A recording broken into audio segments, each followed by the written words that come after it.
Hey everyone, in this video I'm going to show you how to draw a spoon. So grab your pencils and let's get drawing. The first thing you want to do is just identify the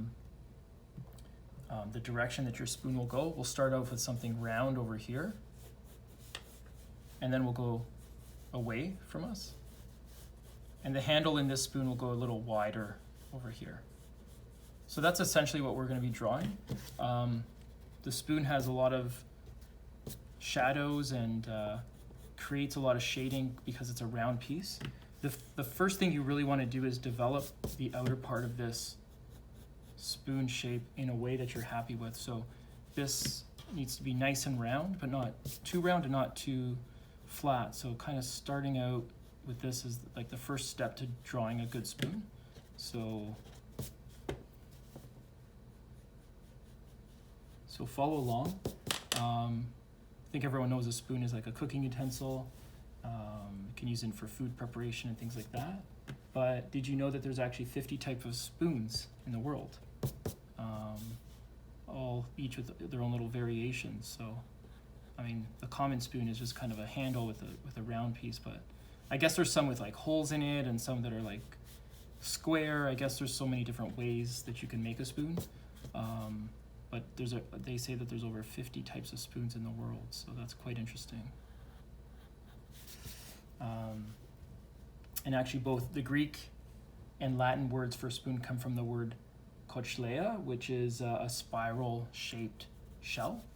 So I guess in ancient times, you know, the spiral-shaped shell was like the foundation for a spoon, really. Kind of interesting.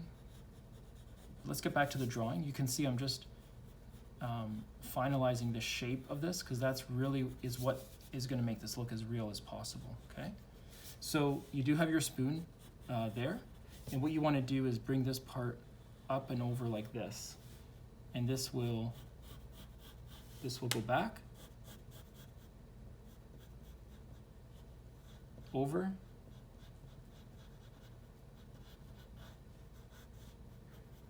and back towards the spoon. Okay. Now over here we did a curvature, like a smooth curve. But over here, because we're looking at the spoon from this direction, this piece actually has just the slightest little bit of point, and just has the slightest little bit like that. So I purposely did that.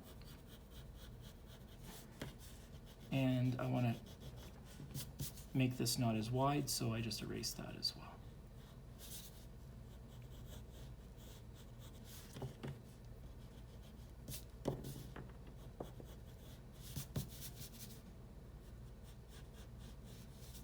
So again, kind of the most important part at the beginning is just establishing some of the spatial requirements of your spoon.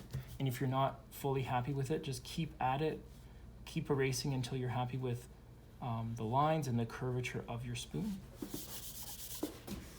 For me, I'm pretty happy with this.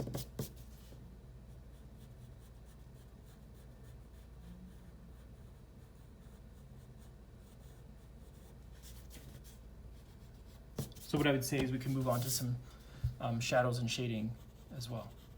So let's do that.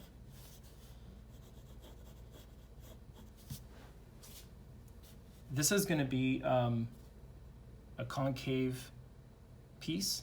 You're going to have some shadows just over here.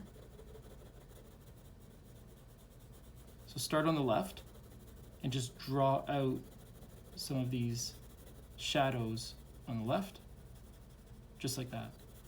And start to lighten up as you get to the middle. Start to really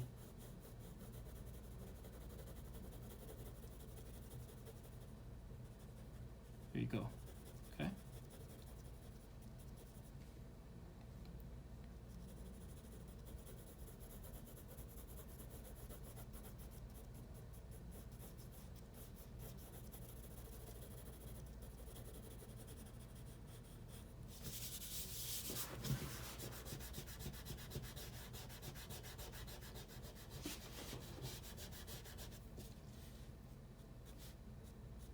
Now, the trick is to really get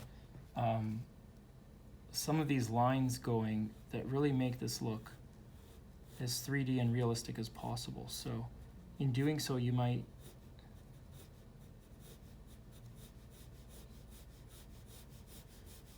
want to kind of follow what I'm doing here.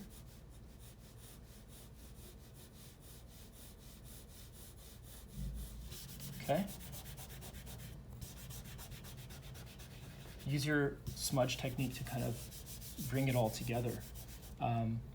If this is like an alloy type spoon, you might actually also have a thicker piece on the side, but that thicker piece is only going to be visible on this left side over here. So let's draw that in as well.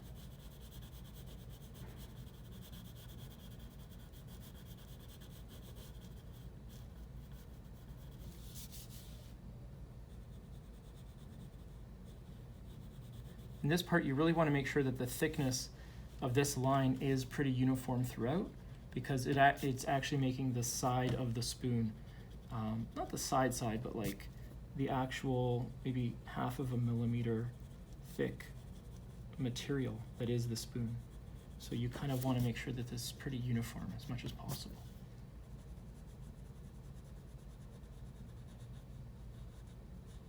And that thickness kind of stops right in the middle over here. They say that spoons were used as early as 1000 BC for religious purposes in somewhat of the Egyptian ceremonies. However, the first documented use of spoons in England was in the year 1259. So the first documented use of spoons was in 1259, but they say for some religious purposes that it goes much, much, much farther back, okay?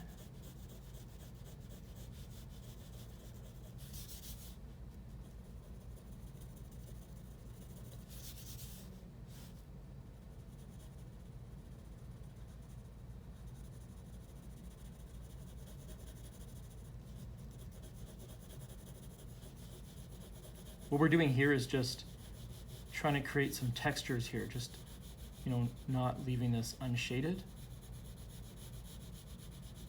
And that's all I'm really doing here. I can use my smudge technique to kind of bring this out, but if I go over my line, I just want to use my eraser to kind of fix that up just ever so slightly, okay?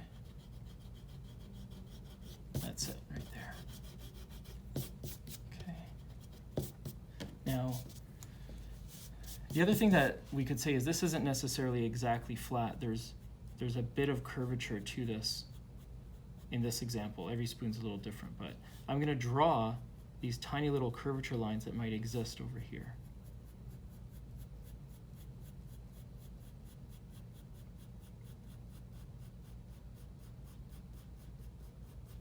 That'll help make this look just ever so slightly more realistic.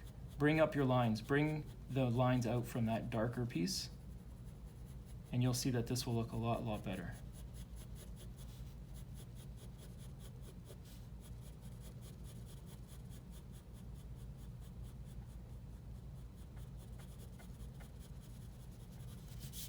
There you go.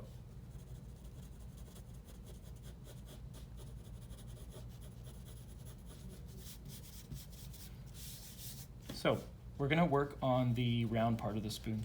This is tricky. This is something that a lot of people have trouble with, and we get a lot of questions about this in terms of how to draw things like this. So what I'll do is I'll just try to go step by step. If you're drawing as well, just follow along.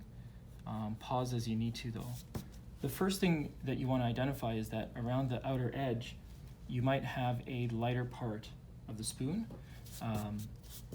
followed by a reflection that might exist just over here. So what we might try to do is just create that reflection over here. Okay, I just drew that shape and I'm going to shade it in.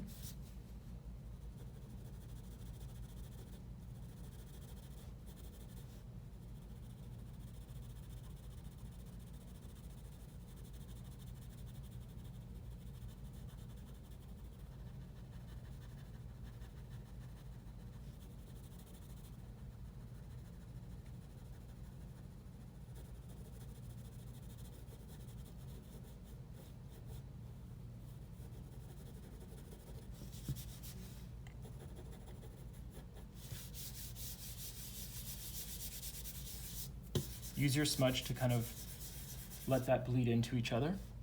And just a little extra over here. Okay. Now, what I would say is get a really, really, really fine point pencil and try your best to create a little extra spacing just around this edge. Now, in an ideal world, what you want to do is get your eraser and just, of course, just erase around some of the outside, but you can also erase on the inside, and I'll show you that in just a quick second.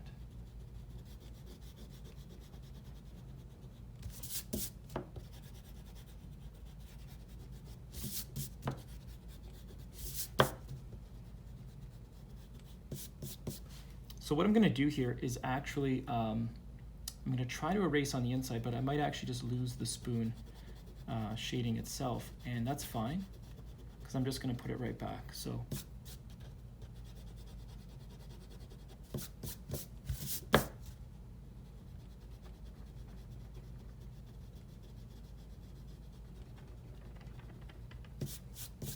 what I want to do, because my line is still there, I actually want to create a very thin line right around here.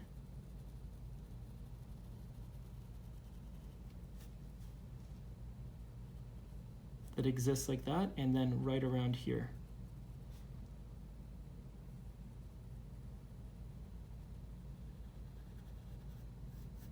We're really just creating the tiniest little fraction of a 3D effect to this spoon.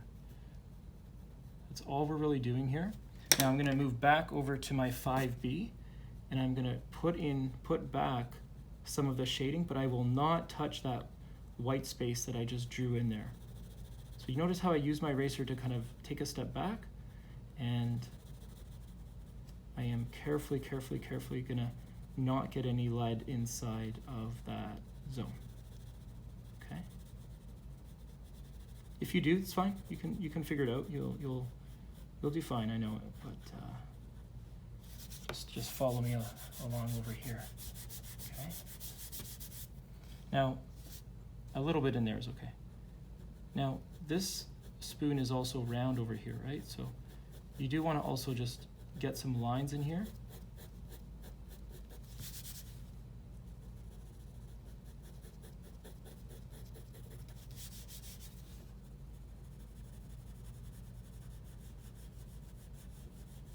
Same over here.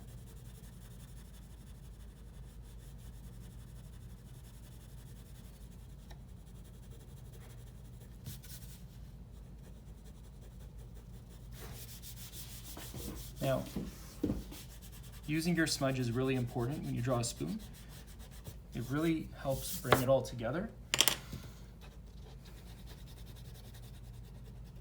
We're always going to be continuing to clean up the outer parts of the spoon as well.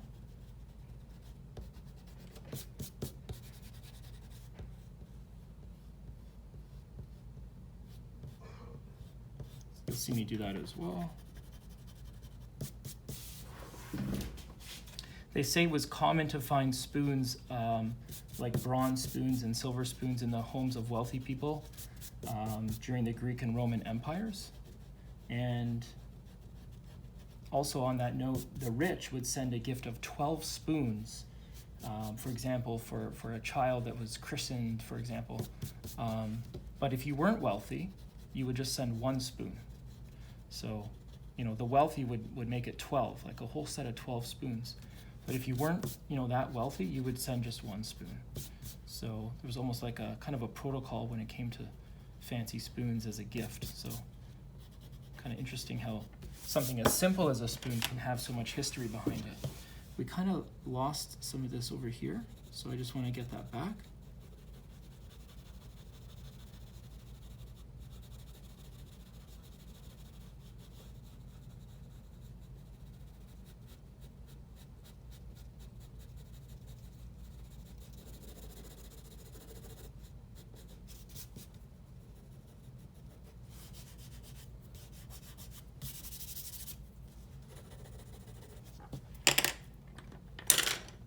And the last little bit that we can do is just get some of this darker piece back.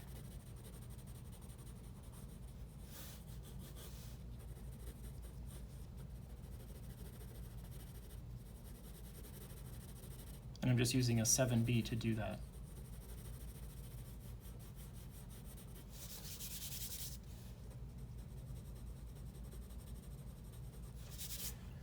So I'd say that's pretty much it. That's how you draw a spoon. Hopefully that was useful and helpful to you. Thank you so much for watching. Have a great day.